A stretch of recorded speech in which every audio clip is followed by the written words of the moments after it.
আমার ক্রিম লাগানি নি তার বাইর করতেছি ইদি না লাগানি নি কমছে বহুত হইছে বেশি সুন্দর হওয়ার শখ না এবার বুঝাবো তোরে আমি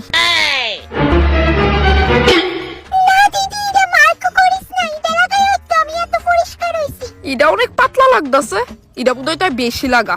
এলিগো ইটা এত পাতলা অনেক দরকারি কাম যারা আমার অনেক আগে করোনা ছিল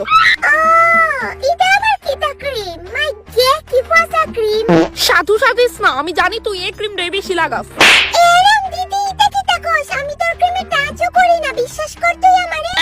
লজ্জা লাগে না মিছা কথা দিস আবার কস থাপড়ায়া দাঁত ফালাই দিমু সবটি চুরের মার বড় গলা কিতা কস আমার বড় গলা হরিমা তুমি কে রে আইছো তোমারে না বনো লিমিটে থাইস কইলাম এনাফ ইজ এনাফ অনেক হইছে তোরার যন্ত্রণা আমি রান্নাও করতে পারতাছি না না না ঠিক আছে মা যাও যাও তুমি গিয়ে রান্না করো আমি তো রান্তাছি না আমার রান্নার মুড কবে গেছে গা এবার তোরা দুই বোনের মধ্যে ডিসাইড কর তোরার মধ্যে কেডা রানবো শাইরা লাইছে পরশুদিন পরীক্ষা এখন প্র্যাকটিক্যালি করছি না দিদি তো গেছে গা এখন আমি কিটা কইতাম মনে পড়ছে দাঁড়া যা মিক্স ভেজ বানা সব রেডি করা আছে হ্যাঁ আমি বানাইতাম কিন্তু আমি পারি না তো মা ওমা কি কস আসলেই মানুষ না আমি গেলে মাইশা জায়গা আমি মাসুম নিকা না রান্না লাইনুলে মা আমারে মারবো হাই গাইস আমি ছুটকি তো আজকে আমি বানাবো মিক্স ভেজ তো গাইস মাইনো সব রেডি করে রাখছে তোমরা এখন দেখামু কিতা কিতা এনো আয়ো তো এখানে হইছে মিক্স ভেজের সমস্ত ইনগ্রেডিয়েন্টস মটর পনিরের পরে মিক্স ভেজ হইছে আমার সেকেন্ড ফেভারিট ফুড চলো মিক্স ভেজের লেগা ফার্স্টে সবজি কি কি লাগবে তা দেখি এখানে রয়েছে ভুট্টার দানা দেন রয়েছে মটরশুঁটি তারপর রয়েছে কিউবস পনির একটা আস্তা ফুলকপি একটা কাঁচা আর একটা পাকা টমেটো একটা ক্যাপসিকাম কিছু পরিমাণ বিনস আর তিনটা গাজর এখানে কি কি রয়েছে দেখো কিউবস আলু কুচানো পেঁয়াজ আদা রসুন আর কাঁচামরিচ আর সামান্য পরিমাণ ধনিয়াপাতা এবার দেখো আমরা মশলার ইনগ্রেডিয়েন্টস ফার্স্টে রয়েছে ধনিয়া পাউডার কামিন পাউডার লাল মির্চ পাউডার কিচেন কিং মশলা এন্ড সবজি মশলা এখানে কি কি আছে দেখো এটা হচ্ছে ব্ল্যাক কার্ডামন আর বাকিগুলো তো তোমরা চিনোই তারপর হলুদ লবণ আর মোস্ট ইম্পর্টেন্ট তেল and the last one is white paste এটার লেগে বেশি কিছু লাগতো না কিছু পরিমাণ মগজদানা আর কাজু বাদাম তার সাথে লাগবে আমুল ফ্রেশ ক্রিম আর লাস্ট ওয়ান ইজ আমুল দুধ আর বাটার লাগবে সবাই লাস্টে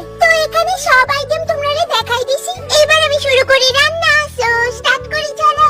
প্রথমেই বয় দিছি কড়াই তো এবার আমি এই তেলটা দিমু কড়াইয়ে তো গাইস তেলটা আমি একটু বেশি করেই দিতাছি কারণ এই তেলে আমার সবগুলা সবজি ভাইজা তুলতে হইব তারপর একটু লবণ দিয়ে দিছি যাতে লাইকা না উঠে তারপর পনিরে সামান্য পরিমাণ হলুদ দিয়ে মাইকা আমি তেলে দিয়ে দিমু আচ্ছা আগের ভিডিওতে কামের রাবিয়া আপু বলছে টিকটক আর ফেসবুকে সব ভিডিও দেখি প্রথমত রাবিয়া আপু থ্যাংক ইউ সো মাচ তুমি সবখান থেকে আমার ভিডিও দেখো আর দ্বিতীয় কথা হইছে আমি ইন্ডিয়ান আমার কোনো টিকটক নাই ইন্ডিয়াতে টিকটক ব্যান ফেক পেজগুলো থেকে তোমরা প্লিজ সাবধানে থাকো কারণ এই ফেক পেজগুলো কিন্তু স্ক্যামও করে এরপরের কমেন্টে সূচনা দিদি কইছে আগের ভিডিওতেও আমি কমেন্ট করছি দিদি তুমি আমার রিপ্লাই দিলে না কি তাজে করতো প্লিজ আমারে ক্ষমা করে দাও সূচনা আমি যথেষ্ট চেষ্টা করি সবাইকে শাউট আউট দেওয়ার তোমরা সবাইকে দিলছে আই লাভ ইউ গাইস এই গোলাপটা তোমার লিগা আরে এই গোলাপটা তো আমার তরকারি দিও লাগবো এটা দিলে হইতো না এটা কাটটা তরকারি দিও লাগবো sorry guys next time real গোলাপ দিয়ে মনে এখন এটা ইউজ করি তো আমি এখানে তোমরা এই গোলাপ ফুলটারও সামান্য লবণ দিয়ে ভাজা নিলাম আর ফাইনালি গাইস আমার এখানে সব সবজি ভাজা কমপ্লিট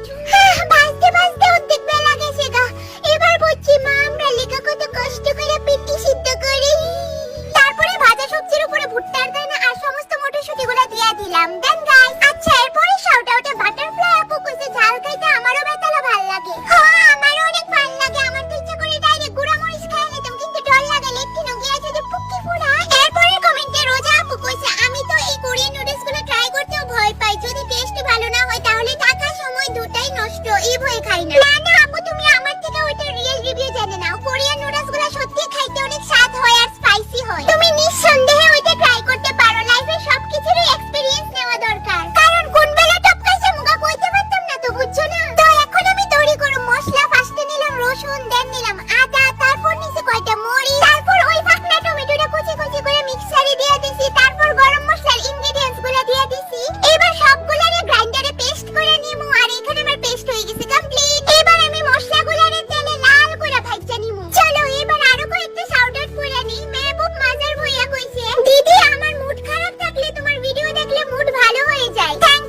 ডাইরেক্ট তরকারি রানতে।